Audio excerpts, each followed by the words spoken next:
everybody. Today I'm going to talk about how I put the Clod Buster wheels on the TXT-2. You've noticed that the hubs on here, that the holes in the hubs are very large to accommodate the lugs on the rim for the TXT style trucks.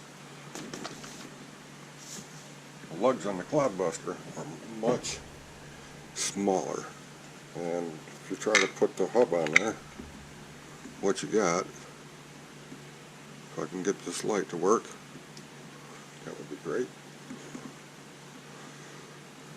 So I have what it is. Well, regardless, either way, it's going to move, and it'll shear these lugs off the rims, and then you won't go anywhere. The aluminum adapters I've got have the cutouts for both the TXT styled wheels and the TXT, or the Clod Buster. This is a Clod Buster rim, by the way. I don't know if I said that or if I misspoke, which is typical. But they fit on there, and they lock in nice. They don't move. The only problem is when you set those onto the Clod Buster wheel, try to slide it on, sometimes it'll slide off and it'll misengage. You could take the wheel hex off, slip it into the hub, put the hub back onto the wheel, and then flip the truck sideways, slide the tire on up onto the axle, and then put the nut on. That could be a little bit of a pain in the ass. I suggest taking like some sort of silicone sealant, like a gasket maker or something, and just putting a dab, one or two small little dabs, setting it into place, letting it solidify for a couple of hours.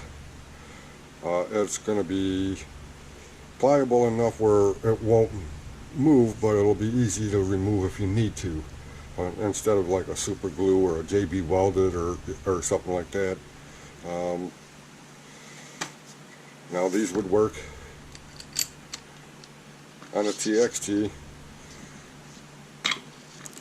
without the use of or without the need of changing the stub axles. They also come with little washers. I got these off of eBay, by the way. They're like $40. And the 4 washers. Now I think the washers go on the outside because there's no text with this. I tried them behind the hub, but it doesn't go past the hex, so that doesn't work. Stick them on front of the hub here. It pushes the wheel out a little bit. I think they go on the outside, so that's what I did. I put them on the outside. Unfortunately, if you run like a Pro Line or a JConcepts tires, you will need to change the stub axle over to the Clod style. They're a little shorter, because those styled rims just run off the hex. It's like the hex is built into the wheel itself, and that makes this style useless when using either Pro Line or JConcepts. So just my 2 cents. On top of that, definitely glue the rims, glue the tires to the rims.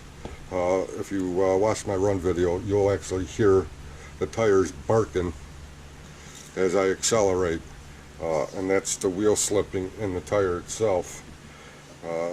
Sure, it'll help save the driveline a little bit, but you know, who needs it? This truck is strong enough. Another feature that most of you probably don't know, or maybe some of you do, I don't know, is the little vent holes inside the wheels. There's only one in there. You could actually plug those up, and with the tires glued, I've done this on my Clod Busters, by the way, they actually work as flotation devices. You could actually take this out into a pond. I don't recommend it, but I've done it. I've done it in 4 feet of water.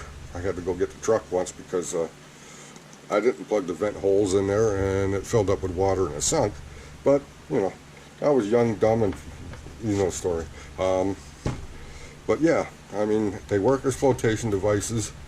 There's a lot of air in there. Once it's sealed and they're glued on, you know, you could run it that way. That they bounce a lot more. But other than that, yeah. Do I recommend these? Sure, it's a good time saver. When I get my other wheels, I'm actually going to silicone mine down, so I don't have to worry about trying to tip the truck, because you'd have to tip it in an angle. Whoop, forgot about that. Put that hex in there. Come on, you little shit. Well, you get the idea. Put the hex in there and then try to slide it on. That seems to be, I mean, it's not really a pain in the butt, but it's just a little more time consuming, and it's awkward with a bigger, heavier truck like this. Just my 2 cents, guys. Again, if you're running JConcepts or Proline wheels, you're going to need the Clod Buster stub axles. If you run this style, which is aluminum, they seem to be true. I didn't have a lot of wheel wobble that I could tell. You don't need the Clod Buster stub axles. They work just fine. Now, obviously, you can see the difference. There's a bigger gap between those, and that's why I think they sit out a little farther. But I can't be for certain. I didn't measure. Yeah, I think they stick out just a little bit farther, maybe a millimeter or so. Gives you a little wider stance, I guess. But they're also not as tall as the stock units. But I think the drive inside is actually machined a little farther out if you're looking at it from this end, so it'll give you a farther offset than the stock ones do. Again, just my 2 cents. That's how I did it. That's probably how I'm going to do it. Any questions or comments, leave them below, guys. Thanks for watching. Have a good day.